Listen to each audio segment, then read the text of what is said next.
Okay, what we're going to be making today is actually some nice quick morning pancakes. For this, I need 3 cups of flour, which is already in the mixer, 6 teaspoons of baking powder, 2 eggs, 2 teaspoons of salt, 2 tablespoons of white sugar, 2.5 cups of milk, and 6 tablespoons of butter. Okay, so let's start adding that all together. We start with our dry ingredients, of course.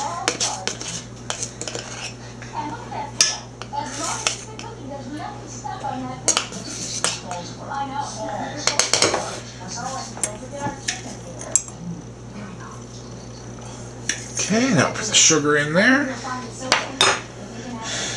Put that aside.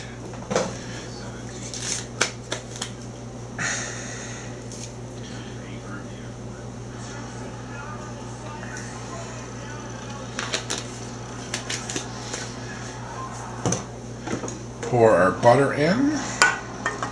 Now, it's important to use real butter. I do not like margarine. It's kind of gross. I find whenever I eat it, I get this sort of oily film in my mouth. It's gross.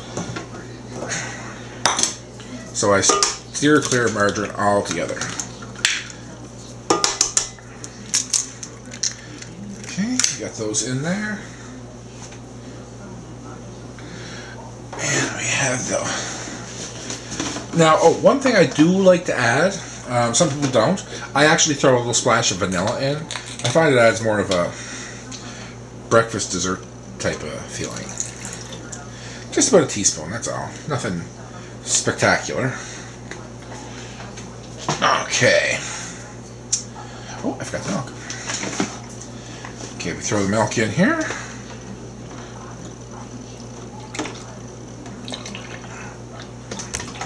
Okay. Oh, lock her in place. Just put her there on low. You mix this. Make sure, I usually sort of go haphazard with the milk because you want a particular texture to your dough. You want it a little runnier than a cake dough, but not quite like a biscuit.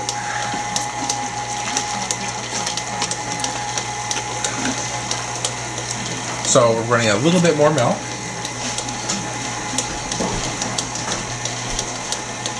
Now the trick with this is that it actually depends on like the flour, it depends on your humidity levels, it depends on a lot of different things.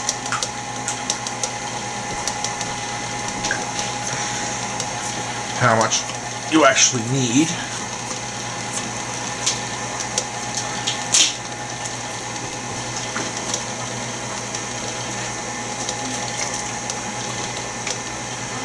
There we go, that should probably be enough there.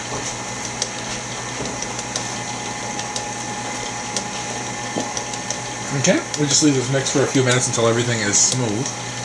I'll just put one more little splash in. Okay, while you're doing this, you should have your griddle preheating. I'm using an electric griddle with a non-stick surface today, but if you have a if you have a home griddle, or if you have like one of those nice ones, those cast iron ones, good for you. Yeah, that's perfect. We don't want to mix it too much. Okay, let's skip ahead to the griddle. Okay, now we got this pretty well heated. I just like to give it a little dousing with some butter. It's non-stick. I just like the way the flavor of the butter goes into things. Okay, I have a disher here with me and a nice little spatula. This is an excellent way to make sure that you have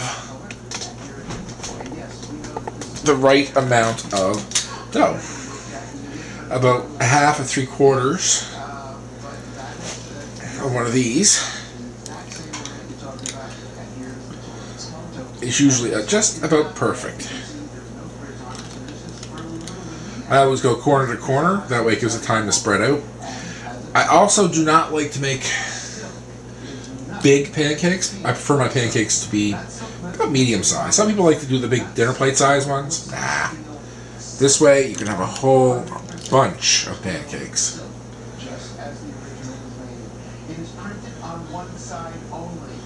Okay.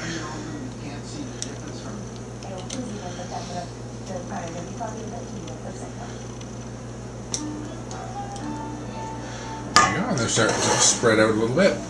Now, it's going to take a first batch a little while to get up to the right temperature. You'll notice that at first, around the edges here, they start to bubble up a little bit. It's when the bubbles start to pop all through here. I'll show you. I'm not going to bore you making you wait, so we'll just fast forward to that bit. Okay, and here we have it. As you can see, all these little bubbles here started to appear, and now we have larger bubbles starting to bubble up through the pancake itself.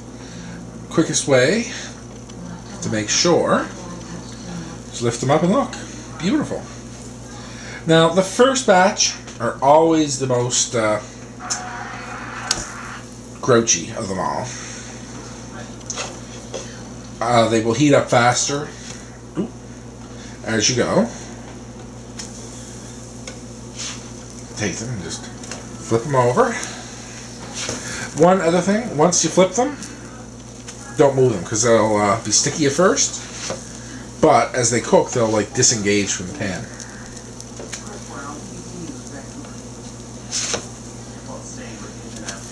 Okay, the other side, it's not as long because it's pretty much, at this point, it's cooked through the center. You're just trying to get the golden crust on the whole thing.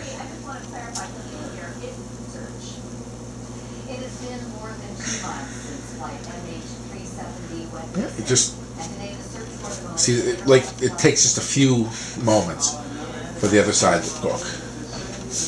See how they're moving around freely? If these were still gooey, they wouldn't. Flip it up, see? See? I like them a little darker on the other side, but that's a personal preference thing.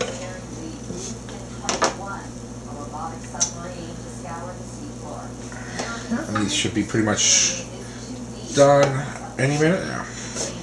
Any minute. Oh, I started. There we go. Perfect. And we just take them and we put them on a plate. Now, when you're putting them on the plate, it's important not to stack them on top of each other, because what will happen is they'll steam. If you're not serving them immediately, try to sort of make a layered effect like this. Although mine never lasts that long. These are, the kids grab them and run as quick as I put them on the plate. Okay, so there you have it. If you liked the video, don't forget to subscribe, comment, thumbs up, and like, and all that good stuff. As usual, I hope you enjoy everything I cooked. Thank you.